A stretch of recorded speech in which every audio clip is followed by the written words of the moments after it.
when we started talking, he was just like, you know what? You've literally confirmed what I've been thinking in my head as the CEO. He's always been quite a forward thinker, and he knew that there was a new gen out there that was willing to shift. And every time he said he tried to maybe say it or implement it, people were like, nah, I don't think so. You sure? Nah. They're stuck in their ways. But you've literally come and been that life experience and said, oh my gosh. So I obviously was going off to do, I don't know. And he was like, you know what? You want to leave? Let's leave together. Hi, welcome to Blacticulate, a podcast series featuring UK young black professionals, where we find out how they do what they do, so you can too. Or not. After all, it is your life. Hey guys, welcome to another episode of Blacticulate. Hey. For those of you who've never come across Blacticulate podcast, we are all about featuring young UK black professionals, where we try to find out exactly how they do what they do, so you can too. Shanice, or Shan, or help me. Shanice, Shan. I mean, Shan's cool. No one's ever really called me that. There's no one ever called it. It just kind of feels like Japanesey. Shan. Yeah, that's cool. That's cool. Please tell the bosses, which are my listeners, what you do, who you are, and we'll just chop it up as a convo, right? So, hey, I am Shanice, Shan. Yeah. 24 from Birmingham. You're the first one to put out their age. Oh, yeah, I mean, you got it. You're You young. got to be proud. And I am the co-founder of a creative advertising agency called The Elephant Room. We're literally just under a year old, so we're just a cool new startup. And I'm also the brand manager for GUAP magazine, which is the world's first video magazine. And brand manager just basically means that I deal with all the collaborations, and I deal with like most of our partnerships, and I deal with the talent brand. So all the recruitment. You got your fingers in a lot of pies. But this is so telling of African, Afro-Caribbean diasporans, the young ones, where we have just multiple revenue streams, multiple hats. I think you said it. What was it called? Portfolio career. That's exciting. So, like, tell me about growing up and whatnot. I mean, how you come to find yourself being a co-founder and also the brand manager of GUAP magazine, which I love the tag, the first video. The world's first. And you know what? People are like, are you sure? Are you sure? Yeah. But I'm like, yeah, you can actually Wikipedia us, and they'll say it, because like it's obviously we use a thing called augmented reality. Like if you see, like you download the Layer app and then you hover over it and you see your phone. And there are people that have used it, like obviously like holograms and stuff like that. So it's been like sort of tested and sort of prototyped, but no one's actually created an actual platform and an actual magazine that is only sworn by augmented reality. So that's why we're the world's first video magazine. Obviously we're not the world's first to do it in terms of the actual usage of the tech, of the tech, but we are the world's first platform to only use our content. Okay, we'll definitely have to get that story and how you came to GUAP magazine, but let's start, as I always do with most of my guests. So what was upbringing like? Yeah, so I think I mentioned to you before, like my mum's a single parent. My dad died when I was 4, and I don't remember him that much, but I do remember him kind of being there. It's very strange. Okay. But my mom always like relays like his principles, values and stuff to me. And I just remember growing up, my mom used to always say to me stuff like, if your dad was here, he would make sure that you was reading and that you was the best at everything that you was doing. So, and even though I'd always want to be the best anyway, but a part of me just reminding myself that I'm not just doing this for me, I'm doing this for him too. Okay. And there was like an early memory that I remember where I have an older brother who's like 4 years older than me. Right. And my dad couldn't walk when he got like really sick, and he would put his leg up and we would like literally pretend we were in the Olympics. And I'm not joking, it was such a serious time. Like we knew what time it was.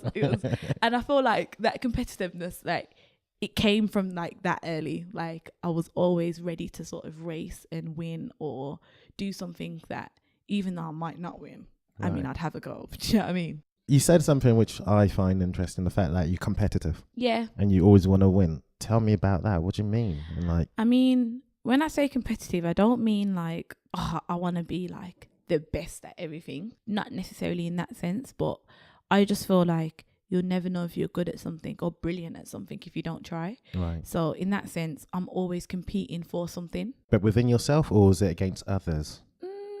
Within myself, yeah, because that's where the drive comes from. But it will always be against others, because if it was only me doing it, then technically I'm not really competing for anything. I'm just doing it. And if we're talking about careers, then I always knew that I might not be like the best again, but I know that I'm different. Right. And probably that's what's going to get me further along the line than someone else. And my dad as well used to always say to me that there's no such thing as better, just different. So I never really compare myself to someone and say, is this person better than me, or can I be better than them? But I just know I need to make sure I'm different. Appreciate that, especially from a career perspective where your difference is your strength. Yeah, exactly. Yeah. So why advertising? I mean, you haven't mentioned advertising per se. You said you've co-founded an advertising agency, and obviously you're in media because of being a brand manager for Video Magazine. Mm-hmm. Why this route as a career? Is anyone else in your family? Are they in this route? No. Okay. Actually, I'm not joking. I'm telling a fib a little bit. My brother's just graduated in marketing, and he's always had an interest in marketing. Right. So we used to always sort of talk about it. So I kind of knew about it, but not really. For me, like, I've been a dancer since I was like 7. So in that sense, I got interested in loads of different things, like behind the scenes stuff. The events that we were at, I wanted to know who was doing it and like who was the organizer and stuff like that. I wanted to know where it was being promoted, the type of audience that was coming. I was always interested in things like that. As a dancer? As a dancer, yeah. So what genre, just out of interest? So I started off in breakdancing. Yeah, till I was about 11. Okay. And then I started street properly, like hip hop and stuff. And then when I was about 15, I started doing contemporary at school. And then I moved into like A-level, like that was like contemporary jazz, African dance. When I went to uni, it was just purely like contemporary, postmodern stuff. Oh, so uni degrees in dance? Yeah. I literally only stopped dancing like when I moved to London, 2016. And I've been teaching since I was about 12. Sorry, I derailed you because you're telling me about just you obviously dancing on the stages. You're very interested who the audience is, where it's going, how it's running. I was literally just interested, and obviously as I got older and like my mum would let me out more, I started to like go to events. But obviously Birmingham's a really small place, so the creative scene was quite small. Okay. So I started to meet more people who were interested also in like dance, in music, in fashion. And I've always like loved fashion.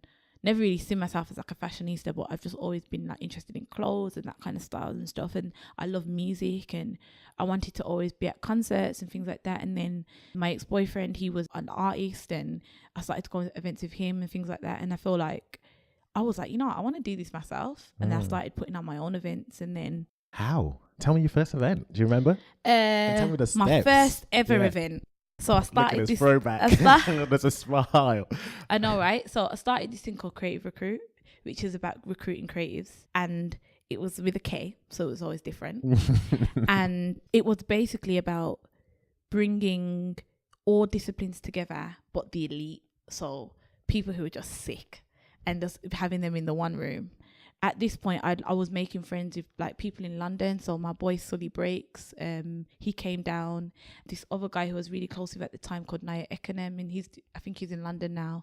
He performed, and there's a girl called Afi Jam, and most of these people now are actually like doing like pretty cool stuff. Things, yeah. Like I had a live artist like do some drawing in like 4 minutes. It was sick. Like I got funding by O2 Think Big, and then I became an alumni. O2 Think Big? Yeah. So you put an application to say, hey, I've got this idea. Yeah. Right? Yeah. You thought, okay, I need some money, right? And I need money because I need to have a venue. I mean, like, what was the process? Yeah, well, I so obviously because I was dancing for quite a long time, I became like sort of an assistant director to the actual studio director. Her name was Tuffy, shout out. And I've been dancing with her since I was about 15. And she had a studio, so I was just like, Tough, can I rent the studio at a, mates rate price? Yeah. And she was like, yeah, what do you need? My mum, shout out mum. I was like, Mum, I need some food. Can you do some food? Or she was like, you know what? Get a friend of ours to do it. So my mum's friend, who was like an actual official caterer, because she had the certificate, it was like okay, like to like to serve, yeah, exactly. So health and safety and all of that. Yeah, exactly. And I just sort of had everyone pitch in, and all my girls were there. They came down and supported. Yeah, so, nice. And how was it turnout wise? I mean, Yeah. what was your strategies to get people? Because at the moment from the back end, it's like friends and family. You just like, listen, I need help with that. Always friends and family. I was literally like, guys, everyone needs to spread the word. Yeah. Facebook, Instagram. I mean, I wasn't even on Instagram that much actually at the time. Right. So it was more so just Facebook, to be honest. I was going to like studios where people were training. I was like, guys, I'm doing this event. Yeah.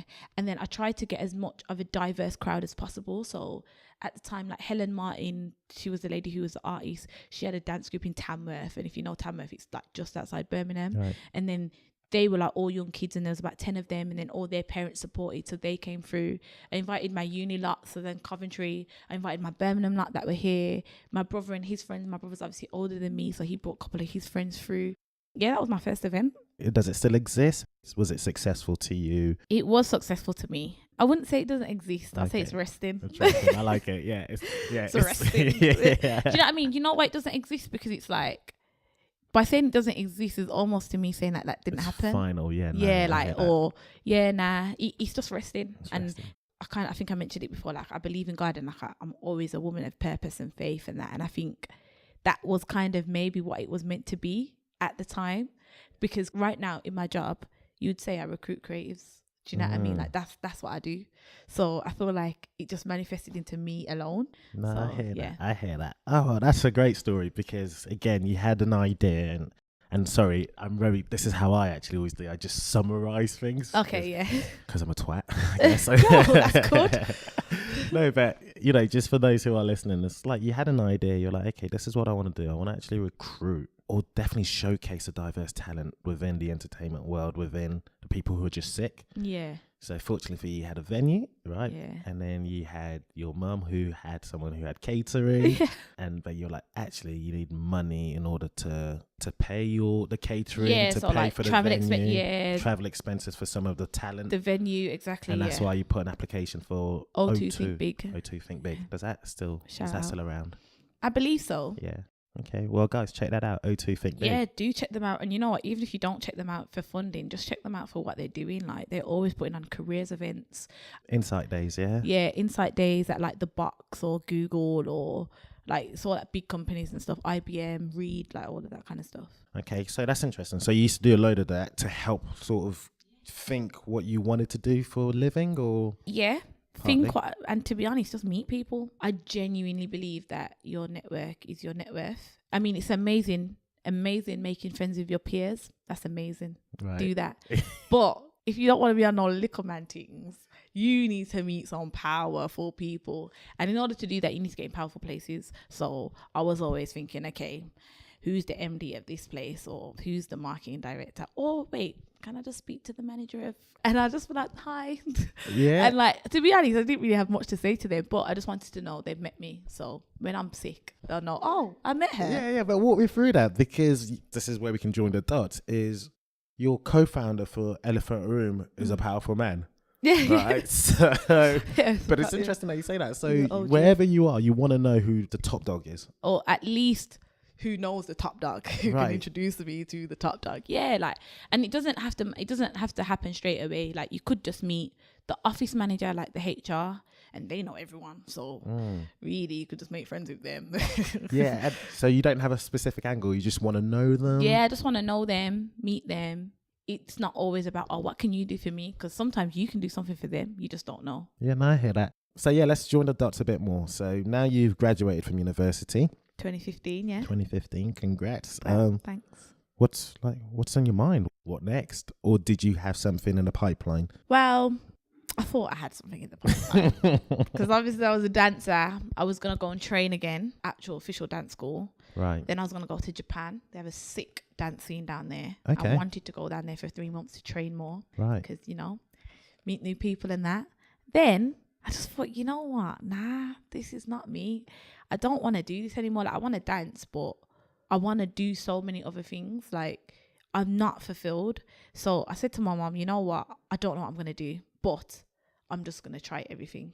So I went and done a 1-week work experience at Live magazine. And that was through Liberty. Okay, Liberty. And Liberty, I knew them through Somewhere Too, which was a place that used to give free spaces to people who were 16 to 25. Right. And I became really good friends with the regional manager of Somewhere Too, of course. And yeah, they were just like, you need to meet Liberty. they're doing some cool stuff in London, you know. It was my first ever insight session with Barclays, one of their clients at the time. And yeah, I was like, actually, yeah, I might want to do this. What's going on here? So I asked if I could come up there for 1 week. Did that. I went to like an MTV, like careers day. Went to the Guardian, done this like one-off zine. I was like, yeah, this is where I need to be with these people. What's going on? And then they said to me, you know what? You should really consider a career in marketing. Why? Really. Why did they say that to you? And I don't know. I don't actually know, but they were just like, you're a people person. You obviously know a lot of stuff about youth culture. You're connected as hell. So do it. Like, the only thing you need to do is be here. Be in London. Yeah, Okay. basically. And I was like, all right, yeah. Well, need to get a job then. Do you know what I mean?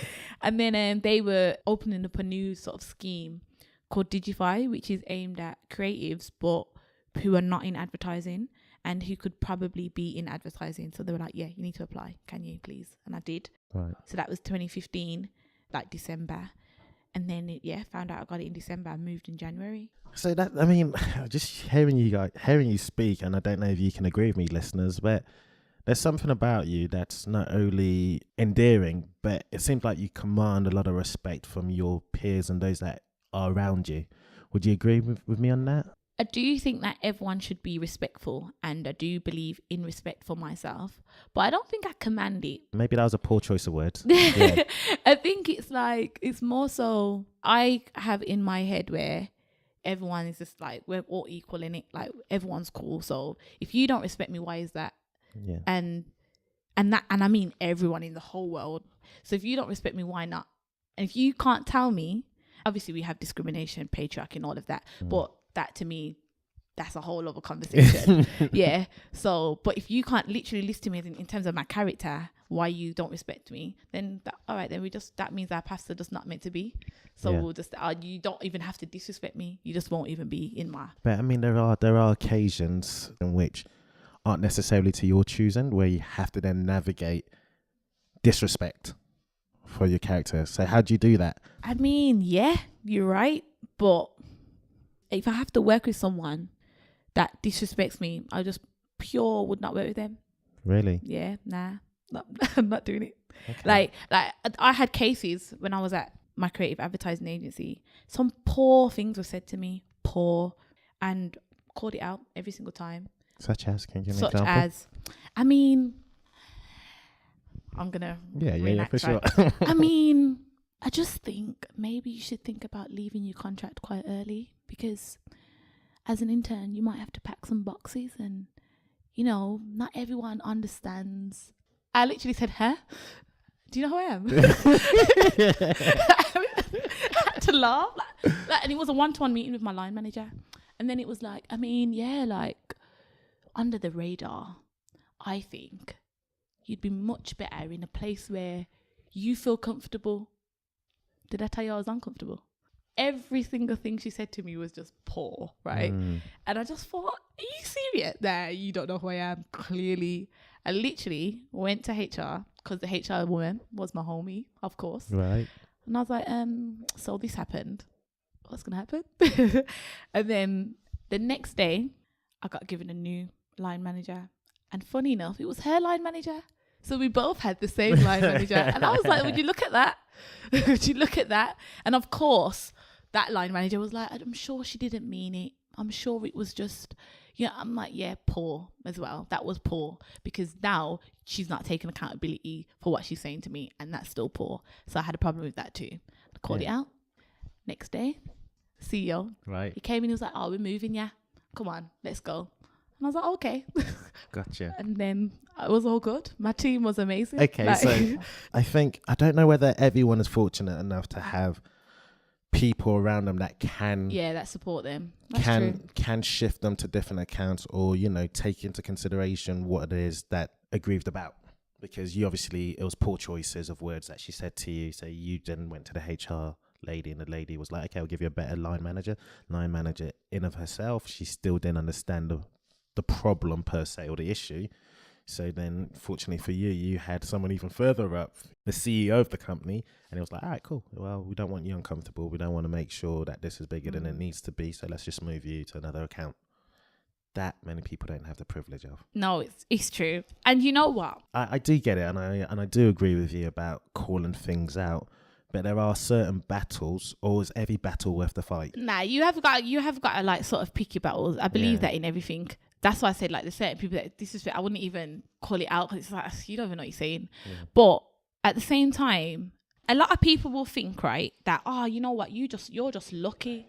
But it's like, nah, you know, I wasn't because my experience at that agency was like my first real experience in the workplace. I didn't even know that there was a big thing that happened of diversity, you know, the gender pay gap. I wasn't aware of all those things that was happening. It was something that I had to learn whilst also experience, if that makes sense. Yeah, no, for sure. So as like me just going in as I am thinking, oh yeah, everyone's cool and everyone's all whatever. There were some people that were cool, and when I didn't have this one-to-one with this line manager, she was cool as well. Also, the lady who was above us and that became my line manager, she was cool. And all these people were cool, like you sort of in the general basis. So working with them was never a problem. It was when it became, I started to put myself out there a little bit more. They started to see me as, I wouldn't say as a threat, because I don't think I was a threat, but they just started to see, well, okay, she's got something to say. Let's see what this is about, because I do feel like those people that choose to say nothing, or those people that choose to navigate it in whereby they don't call anything out and they sort of make it a bypass, they're not threats to those other people. Do you know what I mean? It's like, all right, we can tolerate those. It's the people that are showing some sort of, okay, something's going on here. She's probably a bit sick. That's who they try and tame. And not that I created a problem, because I'm not saying that I'm the problem, but I created an atmosphere whereby some people probably were a little bit uncomfortable with me because I chose not to wear skirts and heels, and my hat was to the back sometimes, and I'd still talk with my gun fingers. So some people were a little bit like, whoa, like, and I still have friends now that are like, now I wouldn't do that in a meeting because I just know that X. And I'm like, now I would, because that's me. So if you're going to get the best answer out of me, if you're going to get the best work ethic out of me, I have to be my whole self. Yeah. So if you don't like it when I talk with my gun fingers and when I'm talking with my snack, if you don't understand something, just ask me, what does that mean? It doesn't have to be in a sort of cynical or lay down way. Like, just be like, and if you're uncomfortable with me using, like, you know, my hands when I'm talking, then just be like, you know what, Shan, I mean, I'm all for it, but when we go in the client meeting, just tone it down a bit, you know what I mean? And I'm like, all right, then cool. Like, there's always a compromise in anything. So I feel like even though, like, I had those people that were supporting me, and yes, those people were amazing and they really got me through some dark days, I do think that part of that was just because I was myself. So therefore, they had to then come in and just back me, because I was thinking, whoa, like, it's funny because, do you know what I mean? 100%. And I think with any company that you go into, there's a culture aspect, right? In theory, on the surface, says, yeah, we want you to be unapologetically yourself and come bring in your ideas. Right. They really want you to assimilate. Yeah, exactly. They don't want you to really shake the status quo. Yeah, exactly. So that's anyone exactly who what it does, is. It's like, whoa. yeah, it's Okay, like, wait a minute. wait. No. You need to be Yeah. grateful Yeah. that, you know, you've got this opportunity. Yeah, and etc. that's so important. And I was in that mentality for a long time. You know what? Still somewhat I'm like, oh, should I just be grateful? Like, what? And it's like, actually, no. Like, wait there. Like, huh? Yeah. Because it's like, all right. So I always say that recently, myself and my colleague done this talk at Eurobest Festival. Sorry, Shan, please remember this story. But I just almost want to join the dots, because we're now pretty much in your present.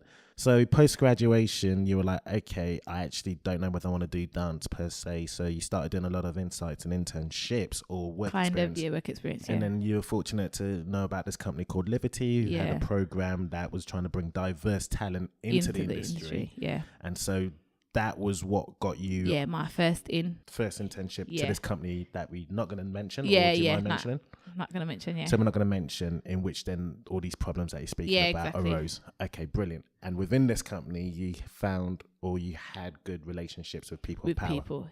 People of power, and just nice people, to be honest. Yeah, okay. So you had this where you were going to speak at an event? So I was going to speak at an event, and I was just saying that, like, it was about sort of actively making inclusion a thing, because obviously we talk about diversity and inclusion, they're two different things, right? So well, break it down for those who so diversity is a diverse set of people. You have a diverse set of people in the room. Maybe you have a disabled person, black, white, mixed, Asian. Some are men, some are women. Age will be different, you know, backgrounds in terms of social class, some middle class, some like all of that. That's a diverse set of people in the room. Yeah. Now, in order for something to be inclusive, it means that everyone is on an equal playing field. So those people who are, say, middle class, they don't have the upper hand. White privilege doesn't exist. In inclusion, white privilege should not exist. So as long as that's all happening, everyone in the room should feel okay. Yeah. Like if someone in that room feels like they're uncomfortable, something's happening, passive aggressive, all of that, then that is the moment it just becomes like it's not inclusive anymore. And that happens a lot. In fact, I don't even know a place where it's not inclusive except for my own company. Right. We had to make actionable steps as to how to make that happen. I can't remember all of the steps, but I just remember 2 of them was no agency experience doesn't mean no experience. And a lot of the time, for young people especially, they get told, oh, you know, you haven't been here that long, you know, you haven't had the experience yet, just wait a bit. No, because actually, I mean, Ibrahim and Jide are like telling, they've made a whole magazine, a platform, built an audience, all from their bedroom. Yeah. Don't tell me I haven't got an experience. Like, you can't tell me I haven't had an experience because I haven't been here. I've been doing events. I've been teaching. I've been in and out of school. So therefore, yeah, I have got good communication skills. I can put together charts. I can organize events. I know what a recce is, like all them kind of things. And it's like, because I haven't done it in their space, they feel like I'm not ready. And I think that's really important to disband. Like, you have to get rid of that idea that just because this person doesn't come from an agency background doesn't mean they're not ready to do the work. Yeah, I hear do you know what I mean? And then number 2, obviously I'm speaking in advertising as well, so this is all transferable. Yeah, sorry. Yeah. And then number 2 was create a culture, not a cult.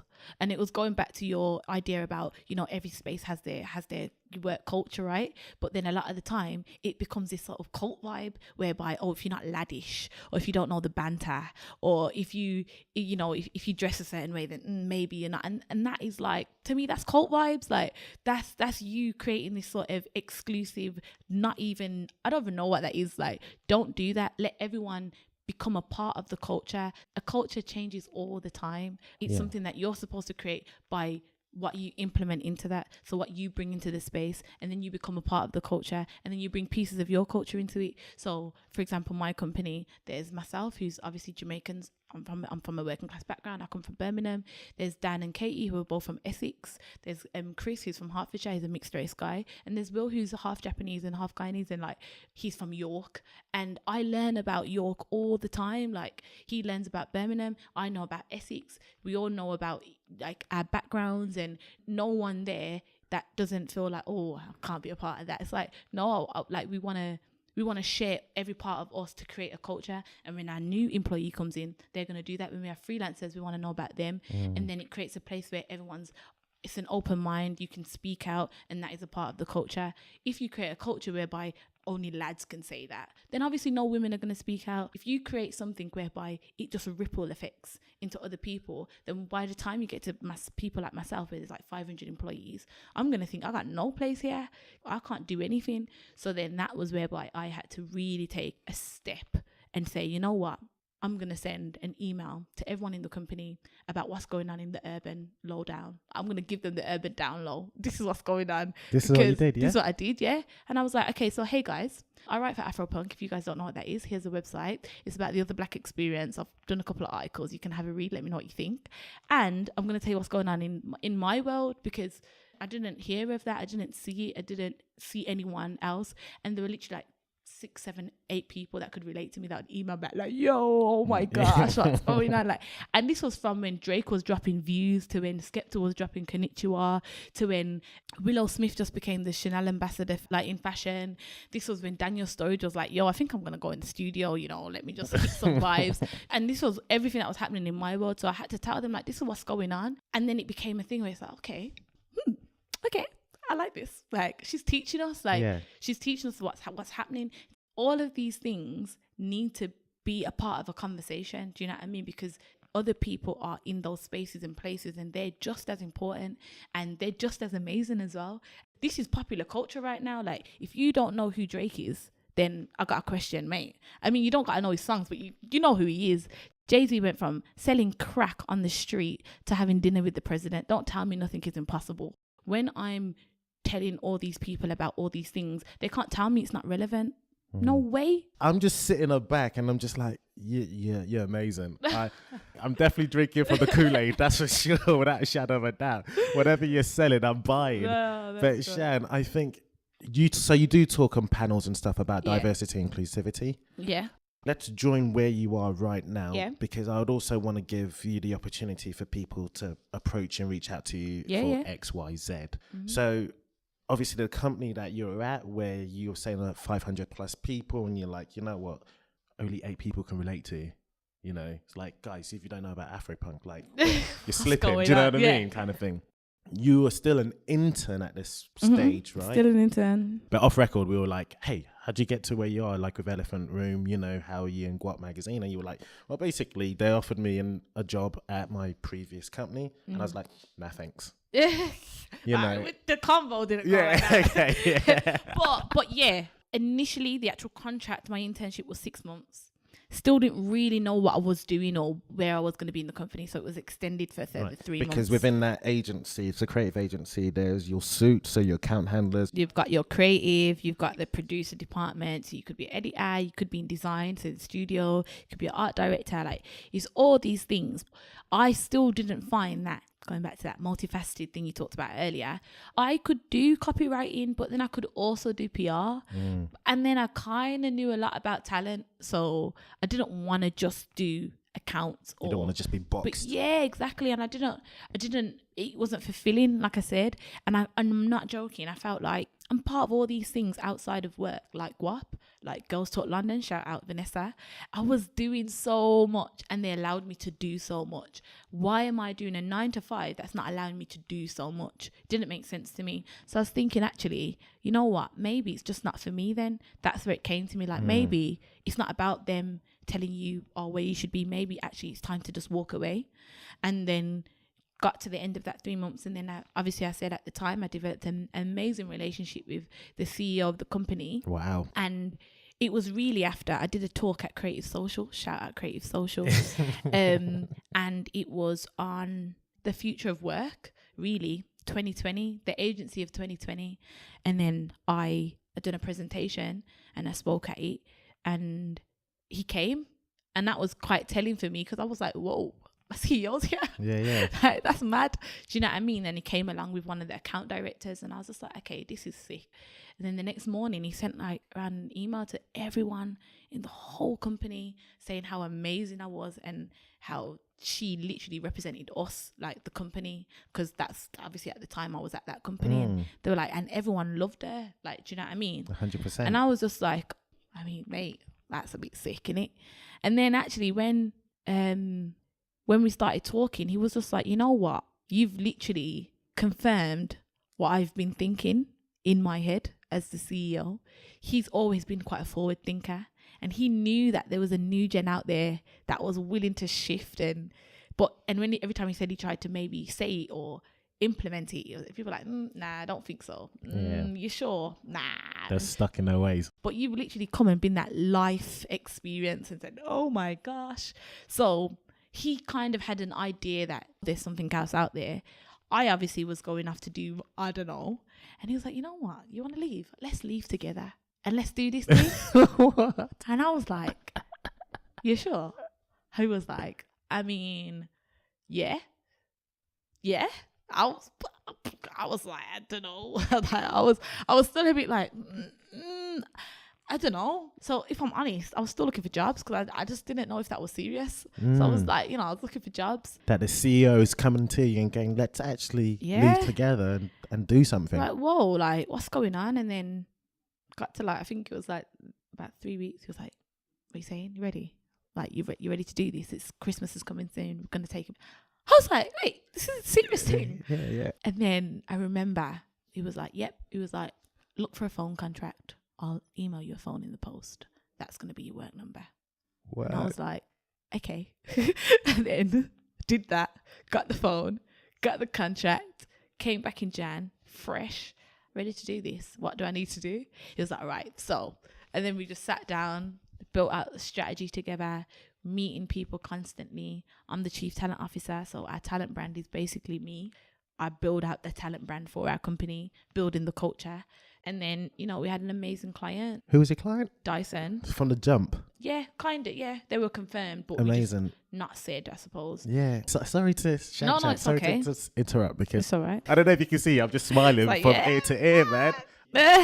So here's a CEO coming up to an intern at the time saying, let's you and I work together. Let's try and create our own agency where we basically take on board all the ideas that you have been thinking as well as he's been thinking, and create a culture, not a cult. Yes. You know, that's really redefining, hopefully, the way people go about with their advertising work and just work and working. That doesn't happen. Yeah, I can say that. And that not from a woman who's from Birmingham, from a working class background, single mother, obviously at no fault because unfortunately your dad passed away. What's telling is the fact that you are someone who is, to quote you, sick. You now have an agency. Now you've got a team together who are just going to be hopefully killing it. Your first client is Dyson. Are you all getting paid or you all volunteering? Yeah, we're all getting paid. There was a cash injection from the jump. Yeah, so cash injection, I love that. Yeah, so we're all getting paid. Obviously, we've taken cuts in terms of like, well, Dan's taken a massive cut. Shout out Dan. But yeah, we're all getting paid. So the founding team, there's still the 5 of us, and then we take on freelancers and collaborators depending on the project. Dyson was an in-house gig, so there was 5. We put together a team, an untraditional team, to go into Dyson and to basically shake up the way they do their. So you go internally so that is a part of your service. Yeah, part of our service. You go in-house to pretty much shake up the way they do things. Yeah, tell it how it is. That's amazing. I just keep smiling because what a service. That's phenomenal. And what challenges then, I guess, do you have currently? I mean, apart from obviously trying to increase your portfolio, your clients. I think that's it. To get clients to believe in the dream, it's a company whereby we are ahead of its time. Anyone who meets us or sees us, in fact, knows that's true. And you asked about the elephant room, like what, like their name and stuff. And it's like, that's it. Like, that's the elephant in the room. A lot of the time, sometimes clients are more diverse than their agencies, and you're giving the agency the work. That's an elephant in the room. Like, someone needs to call that out. Do you know what I mean? And that's why now clients are now saying, if you do not have 50% women and if you do not have 30% people of colour, then we probably we're not going to hire, period, because that's what we want. And that hasn't really it's yet to get here. That's what we're trying to work off, that mentality. But we don't even want it in rule form. It's normal. Like, I'm not trying to, obviously, no disrespect to any company out there that hires a diversity inclusion person who comes in and obviously has to deal with that. But I feel like that is also quite telling, that you have to hire somebody to make sure that on the ground, you know, your company's looking all right. Do you know what I mean? Again, all of those, that's the elephant in the room. So we're the elephant room because we're not afraid to be that voice or that representation of those people who maybe can't talk out or whatever it is. So Shan, here's another question, because you're quite stretched, aren't you? You know, you're co-founder of the Elephant in the Room, right? And then also you are a brand manager for GUAP magazine. Yeah. You speak on many, platforms. You've given a couple of shout outs already. So we're definitely going to look at those and hopefully actually maybe get the founders on this platform as well. You're finding yourself in all these pockets and doing all of these things. How's your time and work balance? To be honest, I'm still getting my head around the work balance thing. Yeah. I mean, I don't think I have it. I do, but I don't. I mean, it's so difficult for me to explain only because I feel like everything is work to me. It's so strange. It's lifestyle. Yeah, it's like lifestyle. Like, if I go to an event, I'm networking, but it's not cheese. Like, oh yeah, what's your name? And I do this. It's like, oh, like, who are you? Like, and I just keep them in the back of my mind. Or what's your process with that? If it's formal, then everyone's in an Excel sheet. But if it's like, I just remember, because, you've got to be memorable. And it's little stuff from like, all right, for example, my housemate. But like, she has a really great friend who's a neon artist. Half a roast chicken, shout them out. Amazing. Check her out. Right. And I knew that because I just know, it's my housemate's friend. But we were doing a shoot the other day and it was like, they needed neon lights. And I was like, wait, I know someone. I got it. And she's sick. You know what I mean? And it's like, us working with her is an amazing thing, and her working with us is an amazing thing for her. But that literally came from me being, do you know what I mean? Housemate, Yeah, exactly. And it's other little stuff like I met Ibrahim on Twitter, Right. believe it or not, and I was like one of the first 100 followers of GUAP. I knew it, yeah, that this is gonna be sick.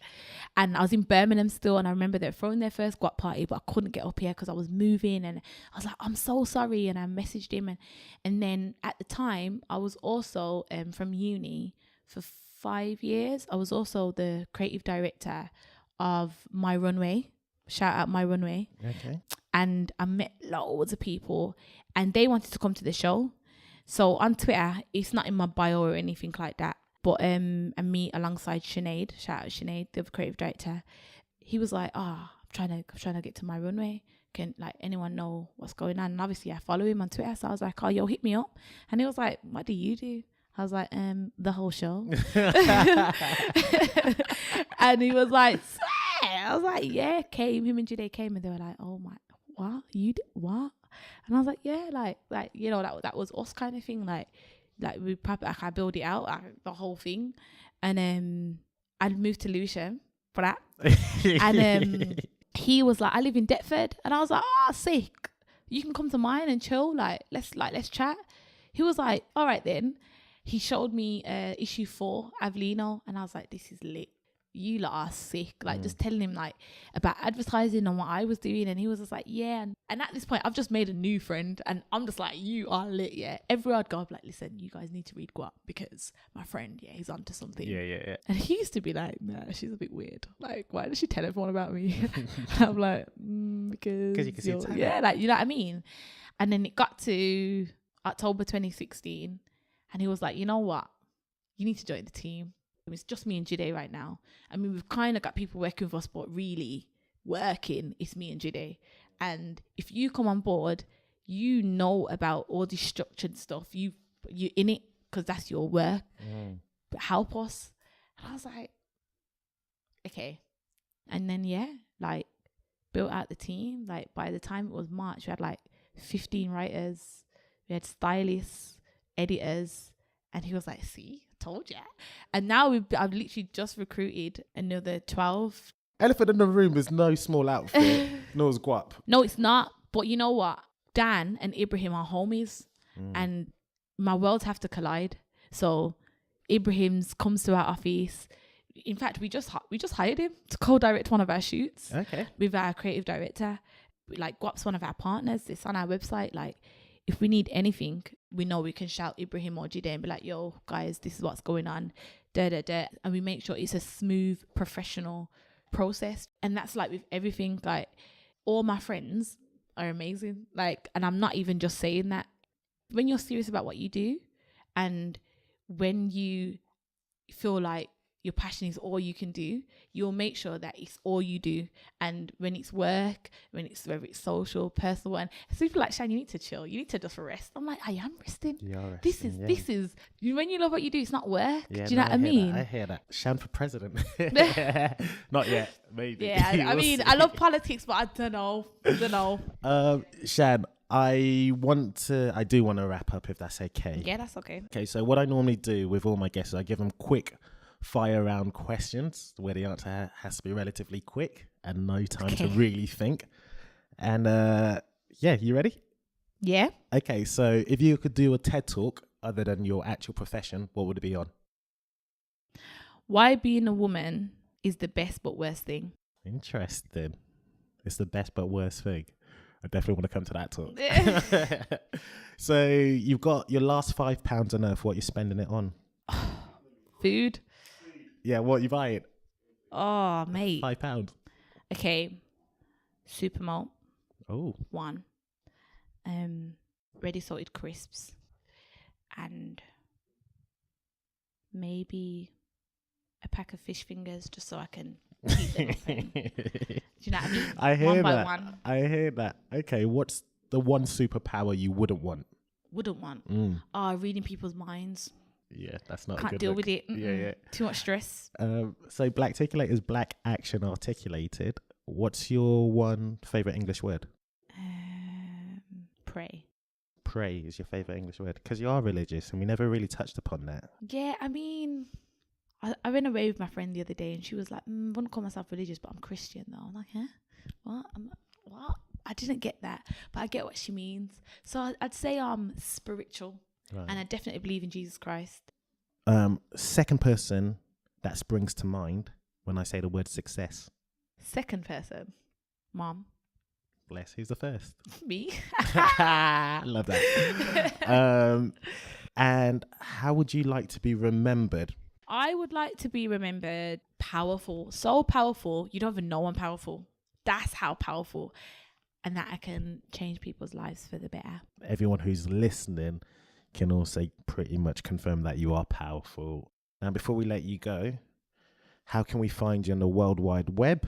And when we do, is there anything you want us to do? Yeah, you can follow me on Instagram, Shannie Loves, SHANNIE LOVES. Also follow the Elephant Room, so it's Elephant Room UK, and follow GUAP Mag. How do you spell GUAP? GUAP and MAG, just at GUAP Mag, both on Twitter and on Instagram.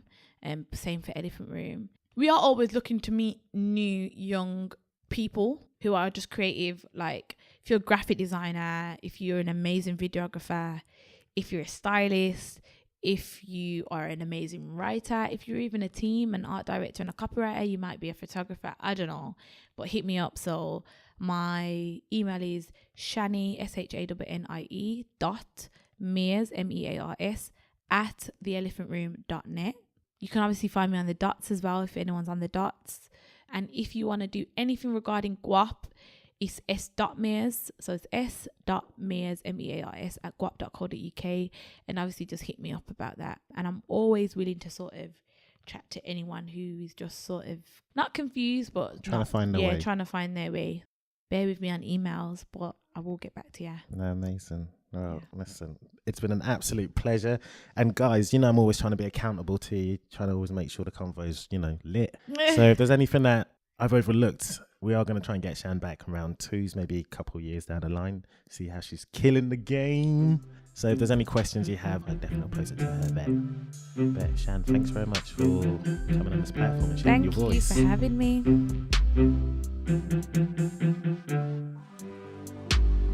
Hey guys, we really appreciate you listening, and if you have any feedback, please leave it in the comment section below. Also, all the info about the guests, the links and the resources we speak about will be in the description below. And last but not least, please do get in touch if you can teach us how you do what it is you do, because after all, Blacticulate is all about empowering and upskilling the community. Thanks guys, you're the best. See you soon.